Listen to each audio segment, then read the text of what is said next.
জামালপুরে বিএনপির সভাপতি রাশিদুজ্জামান অপু ও তার পরিবারের বিরুদ্ধে অপপ্রচার।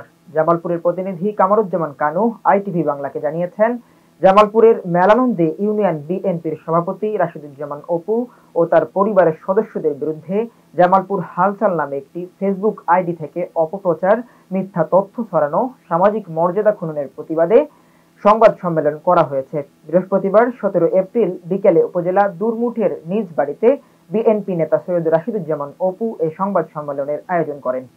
সম্মেলনে বিএনপি নেতা সৈয়দ রাশিদুজ্জামান অপু, ইউনিয়ন বিএনপির সাধারণ সম্পাদক মোহাম্মদ আখতারুজ্জামান মিয়া বাদল ও অপু মিয়ার ছেলে ছাত্র দলের কেন্দ্রীয় কমিটির সাবেক সদস্য সৈয়দ সাফায়াত জামান অনিক উপস্থিত ছিলেন। ছেলেসহ বিএনপির বিভিন্ন নেতাকর্মীর বিরুদ্ধে মিথ্যা অপবাদ ও সামাজিকভাবে হেনস্থা করা হচ্ছে বলে অভিযোগ করেন বিএনপির সভাপতি রাশিদুজ্জামান অপু। বিএনপির এই নেতা বলেন, মেলানন্দ থানায় জিডি করা হয়েছে। ভুয়া ফেসবুক আইডি জামালপুর হালচাল পরিচালক এবং এসব ঘটনার সঙ্গে জড়িত সবাইকে দ্রুত আইনের আওতায় আনার দাবি করছি।